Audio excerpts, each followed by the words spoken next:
Alice in Wonderland. One sunny afternoon, little Alice and her sister decide to go to the park. While her sister sat down with a book, Alice was bored waiting for her. She did promise to play with me. But clearly a book with no pictures is more interesting to grown-up people. I will never understand grown-up people. Does this also mean I will not understand myself when I grow up? Oh dear, oh dear. I will be too late. A talking rabbit. A pocket watch. That's curious. I must follow him, and without a single thought of how she would get out, down the rabbit hole she went. Suddenly it wasn't a rabbit hole anymore. Alice found herself falling in a deep, strange well. This is taking so long. Either this well is too deep, or I'm falling down too slowly. I must be getting somewhere near the center of the earth by now. A heap of grass. How thoughtful. What is this place? She was now standing in a long hall. There were tiny locked doors everywhere. A strange place. And where did the white rabbit go? How do I get out of here? What if I never get out of here? Scared, she walked ahead and saw a three-legged glass table. There was a tiny golden key kept on the top. Without wasting a minute, Alice opened the tiny door. With the help of the tiny key, she knelt down to see what lay on the other side, and oh, what a delight it was to see. Wow! This is the most beautiful garden I have ever seen. I wish I could roll down this little door. But she couldn't. Disappointed, she came back to the table. There she saw a bottle. Oh, that didn't see this bottle here before. What must it do? And down she drank, and as she drank, she began to shrink. It was a curious feeling for Alice. It was like a telescope shutting up. Oh, I must be shutting up like a telescope now. I can easily manage to go through that door. But she soon realized, no, the key. Why did I come to this place? Just then Alice noticed a little glass box that was lying under the table. What's that?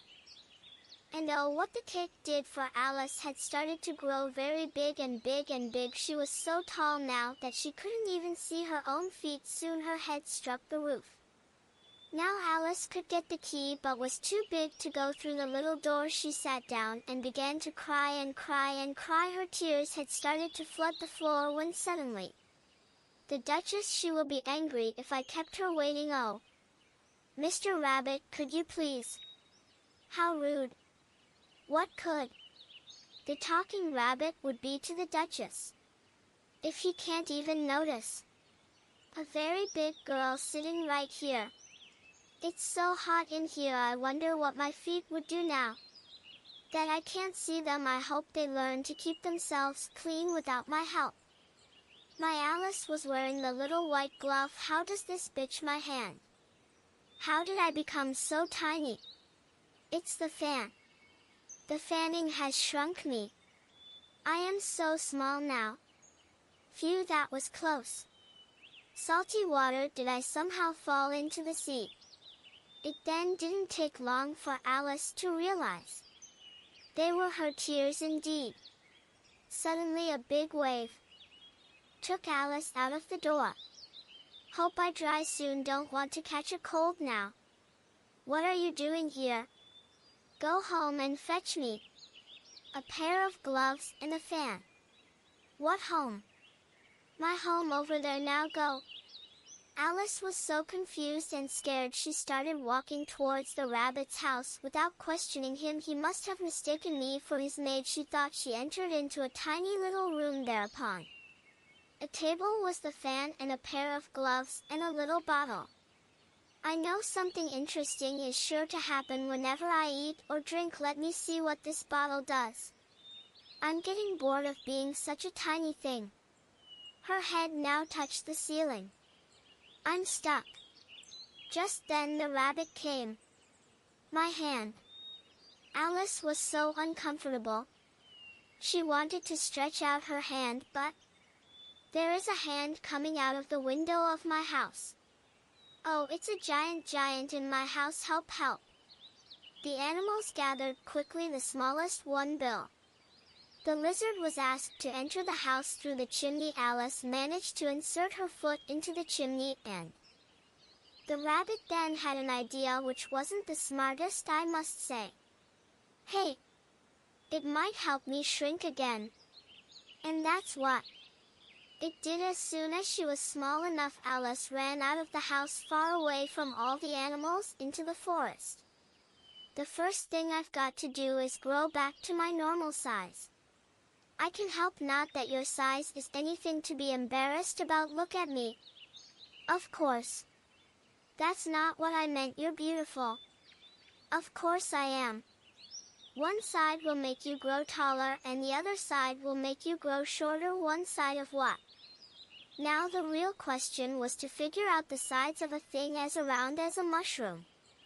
Alice at last broke off bits from both the sides. She nibbled a little from the right hand and her neck got taller and taller. It rose almost like a beanstalk. She immediately swallowed a morsel from the left hand bit.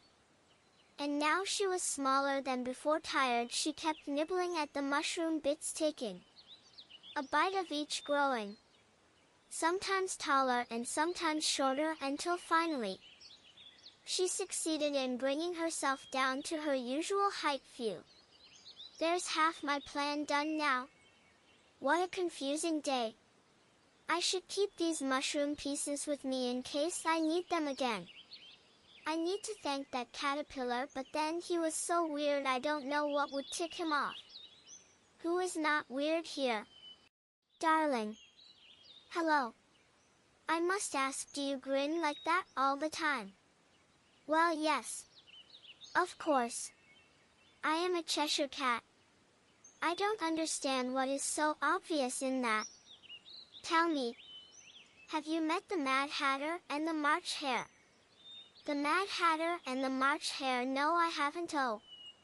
But you must. They are both mad just like you. And, hey, I'm not mad. Curious about the Wonderland she had got herself into. As she walked, she came across the March Hare and the Mad Hatter. They were having tea at a table under a tree. There also was a dormouse between them, asleep, and the other two were resting their elbows on it. That looks very uncomfortable. But maybe the dormouse doesn't mind since he is fast asleep. No room, no room. But it is a large table. There is plenty of room. Your hair needs cutting. You are so rude. Tell me, why is a raven like a writing desk? I don't know. That's why I told you not to sit here. Only because I can't solve your puzzle. Fine. I will leave, but first, tell me the answer. I don't know. I don't have the slightest idea. Even I don't know. This is the stupidest tea party I have ever been to. Walking ahead, Alice found another door in a tree. Cautious as always, she entered once more. She found herself in the long hall. It had tiny locked doors and a little glass table. I'll manage better this time, she began by taking the little golden key and unlocked a door. There again was a beautiful garden.